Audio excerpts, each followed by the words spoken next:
Hello बच्चों, एक बार फिर आप सभी का स्वागत है ध्रुव स्कूल में।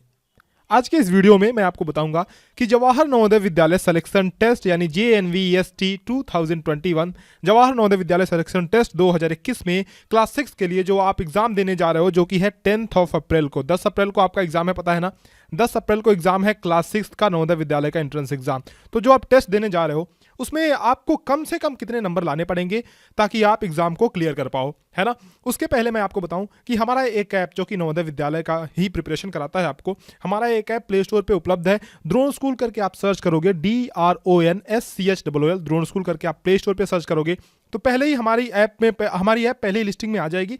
यहाँ से आप उसे इंस्टॉल करके और इस पर बहुत सारे कोर्सेज हैं, आप ले सकते हो नवोदय विद्यालय क्लास 6 के लिए। यहाँ आपको टेस्ट सीरीज वगैरह भी देखने को मिलेंगी, मॉडल पेपर्स वगैरह की वीडियोस हैं, सॉल्यूशन वगैरह हैं, सब कुछ है।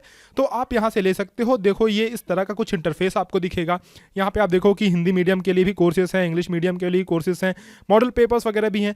आपको कोर्सेज लेने के बाद एक बैच में ऐड कर दिया जाएगा जहाँ पे आपको और भी स्टडी मटेरियल्स प्रोवाइड किए जाएंगे, लाइक PDF आपको दिए जाएंगे, चीट शीट, माइंड मैप्स वगैरह, और टेस्ट कंडक्ट कराए जाएंगे। तो इस तरह की फैसिलिटीज यहाँ पे अवेलेबल है। तो आप जल्दी से रजिस्टर करो कोर्स में ताकि आपका नवोदय विद्यालय का एंट्रेंस एग्जाम निकल पाए, अच्छे से आपकी तैयारी हो पाए। चलो आज बात करते हैं कि कितने नंबर कम से कम आपको लाने पड़ेंगे नवोदय विद्यालय का एंट्रेंस एग्जाम क्लियर करने के लिए। उससे पहले एक बात आपको पता है ना कि ये एग्जाम जो है 3 सेक्शन में डिवाइडेड है।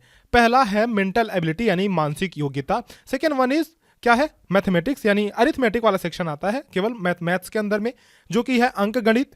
और तीसरा सेक्शन है लैंग्वेज यानी कि भाषा का। भाषा का मैंने आपको पिछले वीडियो में बताया था कि आप बहुत सारी भाषाएं चुन सकते हैं, मतलब फॉर्म भरते टाइम ही हिंदी, इंग्लिश और अगर आपके स्टेट में कोई और भी लैंग्वेज है जो अधिकृत है। मैंने लिस्ट बताई थी पिछले वीडियो में, अगर आपने वो वीडियो नहीं देखा है तो मैं यहाँ पे आई बटन में लिंक दे दूंगा, आप वहाँ से जाके वीडियो को देख सकते हो। लेकिन कई सारी भाषाएं हैं जिनको आप चुन सकते हो। तो भाषा में मैं मान कर चल रहा हूँ कि मेरे ज़्यादातर व्यूअर्स जो हैं वो हिंदी या फिर इंग्लिश ही बोलते हैं, तो वो हिंदी और इंग्लिश ही चुनेंगे। तो यहाँ पे अगर मैं स्पेसिफिकली बात करूँ तो हिंदी या इंग्लिश की बात करेंगे अपन। मेंटल एबिलिटी पहला जो सेक्शन होता है, second arithmetic and third one is language. 40 question आते हैं मेंटल एबिलिटी से, अंक गणित से 20 और भाषा से भी 20 क्वेश्चंस। अब आप देखो 40 क्वेश्चन आते हैं लेकिन मार्क्स जो हैं 50 है, यानी कि 1.25 1.25 नंबर मिलते हैं एक क्वेश्चन पे। अंक गणित पे ही उतने 1.25 नंबर एक क्वेश्चन पे, और उसी तरह से भाषा पे भी 1.25 नंबर एक क्वेश्चन पे। ये कोई बड़ी बात नहीं है, सबको पता है। टाइम देखो ऐसा होता है कि टाइम कुल मिला करके ना, ये देखो मैंने भाषा में ही लिख दिया है लेकिन ये कुल का है, पूरा का है। टाइम जो है कुल मिला करके 2 घंटे आपको मिलते हैं। और जो दिव्यांग स्टूडेंट्स हैं, जो PWD कैटेगरी से हैं, उनको 30 मिनट्स एक्स्ट्रा दिए जाते हैं इस एग्जाम को अटेम्प्ट करने के लिए, राइट। तो ये बेसिक जानकारी आपको होनी चाहिए एग्जाम के बारे में। अब देखो इसमें क्या है ना, एग्जाम ऐसा है कि इसमें जो आपका नेगेटिव मार्किंग है वो नहीं होना है। बहुत सारे विद्यार्थी जो है कंफ्यूज रहते हैं कि क्या इस एग्जाम में नेगेटिव मार्किंग है या नहीं है। तो मैं ये कहना चाहता हूँ आपसे कि नेगेटिव मार्किंग तो पहली बात आप अपने दिमाग से निकाल दो कि इस एग्जाम में नेगेटिव मार्किंग नहीं होनी है, कोई भी नेगेटिव मार्किंग नहीं है। नेगेटिव मार्किंग कहने का मतलब ये है कि जिस क्वेश्चन का आंसर आपने गलत दे दिया उसके लिए आपके नंबर नहीं काटे जाएंगे, और जिस क्वेश्चन का आंसर आपने सही दिया उस पर तो आपको नंबर मिलने ही मिलने हैं। होता है कि और भी और कई एग्जाम्स में नेगेटिव मार्किंग जिनमें होती है, उनमें क्या होता है, सपोज करो कि आपने 4 आंसर सही जवाब दिए, मतलब 4 आंसर आपने सही किए, एक आंसर आपने गलत कर दिया, तो 4 तो सही आपको मिलेंगे। सपोज करो 1-1 नंबर का अगर है तो 4 नंबर तो मिल गया, लेकिन जितनी निगेटिव मार्किंग होती है उतने नंबर घटा दिए जाएंगे, यानी टोटल आपको फाइनल जो है वो 3 ही नंबर मिलेंगे। तो इस तरह का कुछ सीन होता है। लेकिन इस वाले एग्जाम में नेगेटिव मार्किंग नहीं है। अगर आप कोई आंसर गलत भी करके आते हो ना, तो आपके टोटल मार्क्स में से कोई भी मार्क्स डिडक्ट नहीं किए जाएंगे। दूसरी बात आती है, देखो यहाँ पे ये जो स्क्रीनशॉट आप अपने स्क्रीन के सामने देख रहे हो, ये मैंने लिया है नवोदय विद्यालय ने जो सर्कुलर जारी किया हुआ है, जो प्रोस्पेक्टस जारी किया हुआ है, उसमें से लिया हुआ है। अब इसमें ये लोग क्या लिखते हैं कि ऑल द 3 सेक्शन, जो भी ये मेंटल एबिलिटी है, अंक गणित है और भाषा, ये 3 सेक्शंस है ना, फर्स्ट, सेकेंड एंड थर्ड, तो तीनों सेक्शन में आपको कम से कम क्वालिफाइंग मार्क्स लाने होंगे अगर आपको नवोदय विद्यालय का एंट्रेंस एग्जाम निकालना है। तो कम से कम ध्यान रखना, कहने का मतलब ये है कि सपोज करो कि आपने मैथ्स में जो है 25 में 25 नंबर ला दिए, मेंटल एबिलिटी में 50 में 50 नंबर ला दिए, और लैंग्वेज का सेक्शन आपने पूरा का पूरा ब्लैंक छोड़ दिया, मतलब लैंग्वेज का सेक्शन आपने अटेम्प्ट ही नहीं करा। तो देखो आपने 75 नंबर ला दिए, और 75 नंबर अगर मेरिट भी बने ना तो भी आप पास नहीं होगे। ध्यान रखना, बड़े ध्यान से मेरी बात को सुनना, मैं क्या कह रहा हूं कि तीनों सेक्शन में क्वालिफाइंग नंबर लाना आपको जरूरी है। यानी तीनों सेक्शन के जो क्वेश्चंस हैं उनको अटेम्प्ट करना बहुत जरूरी है। अगर आपने 2 सेक्शन अटेम्प्ट किया, 1 सेक्शन अटेम्प्ट किया, तो आप पास नहीं होगे। अब देखो अगला क्वेश्चन, यहीं पे अगला क्वेश्चन हमारे दिमाग में ये आएगा कि गुरुजी ये तो बताओ कि क्वालिफाइंग मार्क्स क्या है और कितने होंगे। तो देखो इसके बारे में नवोदय विद्यालय समिति ने कुछ ज़्यादा क्लैरिफिकेशन नहीं दिया हुआ है। सिर्फ इन्होंने यही लिखा हुआ है कि क्वालिफिकेशन क्या बोलते हैं, एक मिनट, क्वालिफाइंग मार्क्स आपको लाने पड़ेंगे, लेकिन बहुत ज़्यादा क्लैरिफिकेशन इसके बारे में नहीं दिया गया है कि ये क्वालिफाइंग मार्क्स होंगे कितने आखिर। तो देखो जैसे कि जनरल एग्जाम में होता है कि 1/3 यानी कि 33.5%, 33 सही 1/3% जो है ये लगभग होना चाहिए क्वालिफाइंग मार्क्स। क्योंकि जैसे आप हर एग्जाम देते हो, स्कूल का एग्जाम देते हो, उसमें होता है ना कि अगर आप 1/3 पार्ट ले आओ, 1/3 मार्क्स लेके आओ, तो आप पास माने जाते हो। 33 सही 1/3%, राइट। तो उसी तरह से क्वालिफाइंग मार्क्स इसमें भी होना चाहिए। मैं बोल रहा हूं कि होना चाहिए क्योंकि इन्होंने कोई क्लैरिफिकेशन नहीं दिया है यहाँ पे, तो ये होना चाहिए। दूसरी चीज ये हो सकती है कि ये लोग मेरिट बनाएं और मेरिट के बेसिस पे देखें, मेरिट बनने के बाद ये लोग डिसाइड करें कि क्वालिफाइंग मार्क्स कितना होना चाहिए। तो ये तो अनदर मैटर है कि इस पे मेरिट क्या बनती है, क्वालिफाइंग मार्क्स ये लोग कितना डिसाइड करते हैं। अगर कुछ नहीं डिसाइड करें ये लोग, तो बाय डिफॉल्ट 33.5%, लगभग 33 सही 1/3% ये होना चाहिए क्वालिफाइंग मार्क्स। तो कम से कम हर एक सेक्शन में आपको इतने नंबर तो लाने ही पड़ेंगे। आ रही है बात समझ में? कम से कम हर एक सेक्शन में इतने नंबर तो लाने ही पड़ेंगे। लेकिन ध्यान रखना कि सिर्फ इतने नंबर लाने से आप पास कभी भी नहीं होगे। मेरी बात याद रख लो, इतने नंबर, अगर सिर्फ इतने नंबर ले आए तो कभी पास नहीं होगे। इसका मतलब क्या हुआ कि भाई अगर आपने हर एक सेक्शन में इतना बस 1/3 आप लेकर के आए, तो एक बात बताओ, कुल मिलाकर के हैं 80 क्वेश्चन, कुल मिलाकर के हैं 80 क्वेश्चन, और ये जो है 1.25 मार्क्स हर एक के हैं, जिसके कुल मिलाकर के हो गए 100 नंबर। अब हर एक सेक्शन में आप ये कह रहे हो कि 1/3 आप नंबर लेकर आए। मान लो कि 25 नंबर में से 25 नंबर मैथ्स का है सपोज करो, इसमें से अगर आप 1/3 लेकर आते हो तो मान के चलो आप लगभग 9 नंबर लेके आ गए मैथ्स में, ठीक है। और उसी तरह से 9 नंबर ही मान लो आप लेकर के आ गए बच्चे किसमें, ये मान लो मैथ्स के नंबर हैं आपके, और ये मान लो कि आपका लैंग्वेज है, लैंग्वेज मतलब इंग्लिश या फिर हिंदी के नंबर हो गए। और इसी तरह से मान लो कि 50 नंबर का अगर तुम्हारा है मेंटल एबिलिटी, और इसमें से आप लेकर आ गए लगभग 1/3 यानी 18 नंबर लगभग आप लेकर के आ गए मेंटल एबिलिटी में से, यानी कि मानसिक योग्यता में से।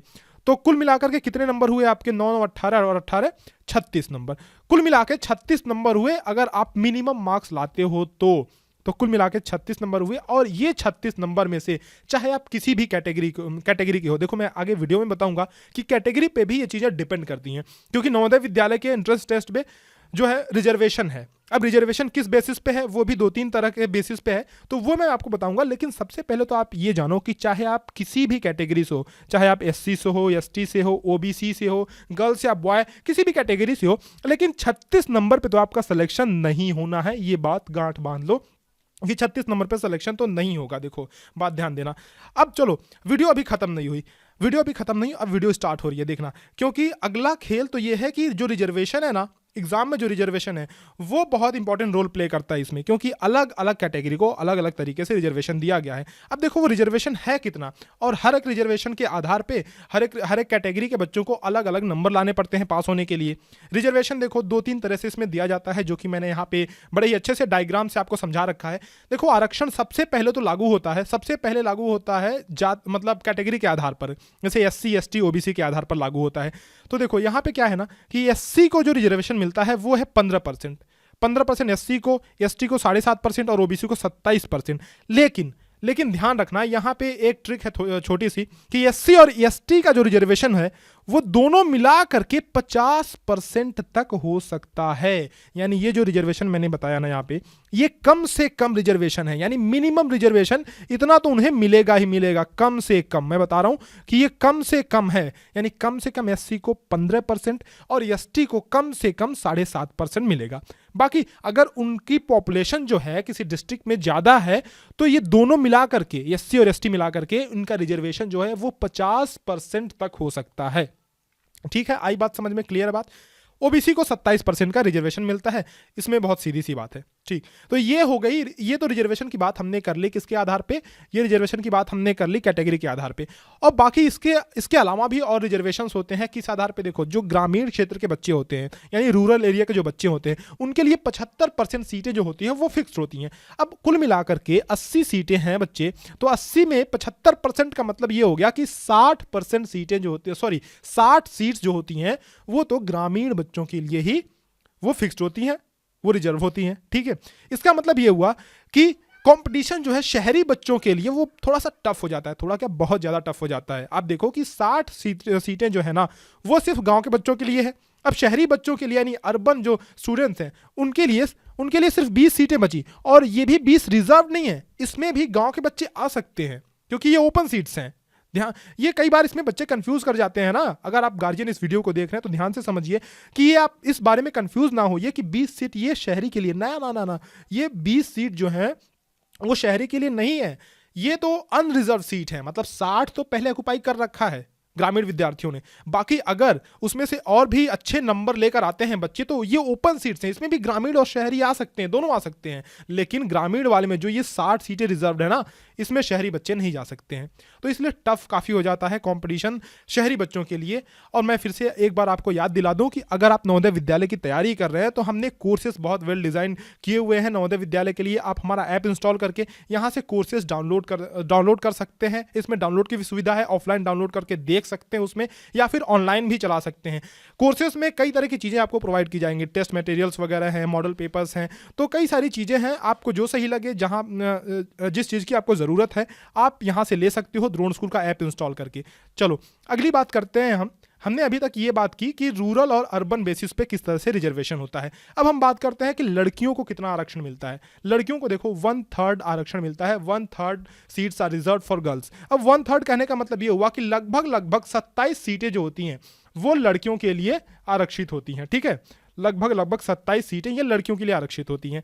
बाकी 1 से 2 सीट दिव्यांग लोगों के लिए यानी जो पीडब्ल्यूडी कैटेगरी के बच्चे हैं उनके लिए आरक्षित होती हैं। तो इस तरह से आरक्षण का कुछ ऐसा सीन है कि आरक्षण के आधार पर इन सीटों का निर्धारण होता है, आरक्षण के आधार पर एडमिशन होता है। अब देखो, अब जैसा कि मैंने कहा ना कि आरक्षण अगर है तो जाहिर सी बात है कि जो मेरिट बनेगी वो भी अलग अलग होगी, और हर एक डिस्ट्रिक्ट में, चूंकि ये ऑल ओवर इंडिया में ये मेरिट नहीं बनती है, ये मेरिट जो बनती है वो हर एक डिस्ट्रिक्ट में अलग अलग बनती है। देखो बड़े ध्यान से सुनना, हर एक डिस्ट्रिक्ट में ये मेरिट अलग अलग बनती है। कहने का मतलब ये हुआ कि हर एक डिस्ट्रिक्ट में ये जो मेरिट है वो अलग अलग जा सकती है, नंबर्स जो है वो अलग अलग, पासिंग नंबर जो है, पासिंग मार्क्स जो है वो अलग अलग हो सकते हैं। तो अब मैं बताऊं कि अगर हम एक जनरल आइडिया लेकर के चलें, एक जनरल आइडिया अगर मैं आपको बताऊं कि आपको, अगर आप मान लो आप जनरल से हैं, अगर आप जनरल से हैं तो आपको 90+ लाना चाहिए एग्जाम में पास होने के लिए। अगर आप ओबीसी से हैं तो आपको 85+ लाना चाहिए। अगर आप एससी या फिर एसटी से हैं तो आपको 80+ लाना चाहिए पास होने के लिए। ये एक जनरल आइडिया है, लेकिन जो मेरिट है वो इससे ऊपर या नीचे हो सकती है, क्योंकि अलग अलग डिस्ट्रिक्ट में अलग अलग नंबर ऑफ स्टूडेंट्स फॉर्म भरते हैं और कंपटीशन का लेवल भी अलग अलग होता है। ओबीसी, एससी और एसटी की पॉपुलेशन भी अलग अलग डिस्ट्रिक्ट में अलग अलग होती है, तो वहाँ पे रिजर्वेशन जो है वो भी उनके आधार पर डिसाइड होती है। तो इसलिए ये घट बढ़ सकता है, ये कोई फिक्स नहीं है। लेकिन अगर आप तैयारी कर रहे हैं तो आपको एक जनरल आइडिया होना चाहिए कि कितना नंबर लगभग मैं ले आऊँ तो मैं पास हो सकता हूँ। तो अगर आप जनरल से हैं तो 90+, और जनरल कैटेगरी में अगर गर्ल्स हैं, जनरल कैटेगरी में गर्ल्स हैं तो 90 के आसपास ही काम चल जाएगा। मतलब कहने का मतलब ये है मेरा कि बॉयज से कम ही मेरिट जाती है जनरली गर्ल्स की, क्योंकि गर्ल्स के लिए 1/3 सीट जो है वो रिजर्व है, जैसा कि मैंने आपको बताया। तो ये जो पूरा मैंने डेटा एक दिया है आपको जनरल आइडिया, ये बॉयज के लिए है। गर्ल्स के लिए थोड़ा बहुत 1-2 नंबर आप इससे कम लगा सकते हो, बाकी एग्जैक्ट कोई नहीं बता सकता कि किस तरह के कितना मेरिट बनेगा। ये सब चीज़ें एग्जाम होने के बाद एनालिसिस करने के बाद ही पता चलती हैं। तो जैसे एग्जाम होगा हम आपको बता देंगे लगभग कितनी मेरिट जा सकती है किस जिले की। लेकिन फिलहाल आपको एक जनरल आइडिया होना चाहिए कि इतने नंबर अगर आप लेके आओगे तो आप पास हो सकते हो नवोदय विद्यालय के इस एंट्रेंस एग्जाम में। चलो भाई, बहुत बढ़िया। अगर आपको कोई भी डाउट हो इस वीडियो को लेकर के, मतलब किसी भी चीज़ में नवोदय विद्यालय से रिलेटेड कोई डाउट हो, कोई प्रश्न आपका हो, तो कमेंट सेक्शन में बेहिचक पूछें आप, ताकि मैं आपका जवाब दे सकूं, आपके सारे डाउट्स नवोदय विद्यालय के क्लियर हो सके। उम्मीद करता हूं कि वीडियो आपको इन्फॉर्मेटिव लगा होगा, अच्छा लगा होगा। अगर वीडियो अच्छा लगा हो तो आप अपने दोस्तों के साथ शेयर कीजिए। मुझे कमेंट सेक्शन में लिख करके बताइए कि वीडियो का कौन सा पार्ट आपको ज़्यादा इन्फॉर्मेटिव लगा, क्योंकि मैं आपके लिए क्वालिटी कंटेंट बनाना चाहता हूँ, और जब तक आपका फीडबैक नहीं मिलेगा मुझे, मैं आपके लिए उतना क्वालिटी कंटेंट नहीं बना पाऊंगा। मुझे आपके फीडबैक की ज़रूरत है। आप मुझे बताएं कमेंट में लिख करके कि कौन सा पार्ट आपको ज़्यादा इन्फॉर्मेटिव लगा, और आपके क्या क्या और प्रश्न हैं जिन्हें मैं अगले वीडियोस में ले सकता हूं। आप मुझे ये भी लिख करके बताइए कमेंट में कि कौन से टॉपिक पे आप चाहते हैं कि मैं अगला वीडियो बनाऊं। ठीक है, चलिए आप ऐप को इंस्टॉल कर लेना, डाउनलोड कर लेना, ताकि आप अपने कोर्सेस ले लो, रिलेवेंट कोर्सेज जो है नवोदय विद्यालय की तैयारी कर सको। जल्दी से कोर्सेस ले लो, क्योंकि टाइम हमारे पास बचा नहीं है। 10 अप्रैल को आपका एग्जाम है, 10 अप्रैल को जल्दी से तैयारी आपको करनी है, प्रिपेयर करना है एग्जाम के लिए। लास्ट मोमेंट पे प्रिपरेशन ध्यान रखना, कभी नहीं होती है, नेवर। लास्ट मोमेंट पे प्रिपरेशन तो होती नहीं है, तो अभी इंस्टॉल कर लो ऐप को। आपसे मिलते हैं अगले लेक्चर में, अगले वीडियो में कुछ नई जानकारी के साथ। तब तक के लिए अलविदा, धन्यवाद।